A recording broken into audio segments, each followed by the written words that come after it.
Hidden Figures, Chapter 22. America is for everybody. America is for everybody, said the U.S. Department of Labor brochure issued in April 1963. The cover showed a young African-American boy, barefoot and dressed in a shirt and worn jeans, sitting on a dusty railroad track. In the text, President John F. Kennedy and Vice President Lyndon B. Johnson described the social and economic progress that African Americans had made since the end of slavery 100 years before. One of the inspirational photographs inside the pamphlet showed Katherine Johnson working at her desk at Langley, already hard at work on the calculations that would one day help send an astronaut to the moon. The same year that brochure was published, A. Philip Randolph, the civil rights leader who had pushed President Roosevelt to open war jobs to African Americans during World War II, planned the March on Washington for Jobs and Freedom, inviting political and religious leaders and even well-known singers of many backgrounds to participate. On August 28, 1963, an estimated 300,000 people marched through the nation's capital, gathering on the National Mall to hear a series of speeches. The defining moment of the event came when 34-year-old Dr. Martin Luther King Jr. addressed the crowd. Shortly after he began speaking, Mahalia Jackson, one of the singers who had been invited to perform at the event, urged Dr. King to share his deepest feelings with the crowd. "Tell them about the dream, Martin," she said to him, urging him to speak to the crowd from his heart. King knew she was right. He set aside his prepared remarks and put both hands on the lectern. He then gave his country and the world 17 of the most memorable minutes in history. Dr. King's I Have a Dream speech reminded all the citizens of the nation that the African American dream and the American dream were one and the same. The dream at Langley. In many ways, Dorothy Vaughan was living the American dream. The director of the Langley Research Center sent Dorothy a letter acknowledging her 20 years of service to the federal government. He presented her with a gold and ruby lapel pin during the center's annual awards ceremony. By the standards of their families and many associates, Dorothy and the other African American employees at NASA had secured professional jobs and the respect of their colleagues. They were part of the visions that Martin Luther King Jr. and Presidents Kennedy and Johnson had for a more tolerant and just America. But there was still progress to be made, even at Langley. Of all the black employees working in research at Langley in the early 1960s, there were only 5 categorized as engineers and 16 with the title mathematician, including Dorothy. Langley's director wrote to NASA headquarters in Washington, D.C., lamenting that very few Negroes were applying for open science and engineering positions at the laboratory. There is no doubt that one of the reasons they do not apply is that they do not believe that the living conditions in the area would be favorable to them because the Langley Research Center, which is completely integrated, is situated in a community where social segregation based on color is still practiced to a certain extent, he wrote. Langley redoubled its recruiting efforts in the mid-1960s with dreams of working at NASA.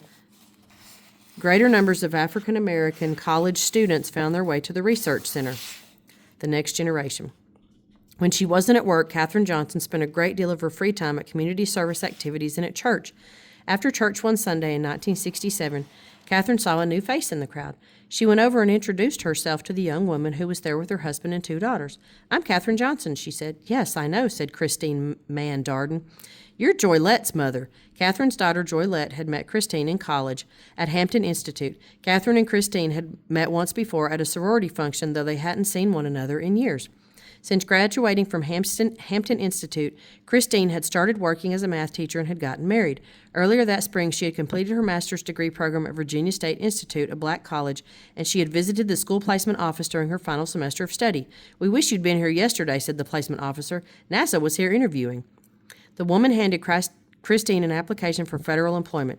Christine applied, and NASA offered her position as a data analyst. Once in Hampton Roads, she saw Katherine Johnson and other former West computers on a regular basis both at work and in the community.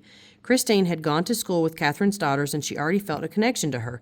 Christine was part of the next generation of women at NASA, those who would rely on the pioneers like Katherine and Dorothy and Mary for inspiration and guidance.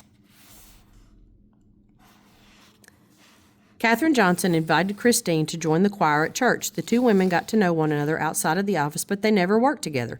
Because Katherine was so modest, it would be years before Christine knew the full scope of her work. When someone acknowledged her achievements, Katherine said, "Well, I'm just doing my job."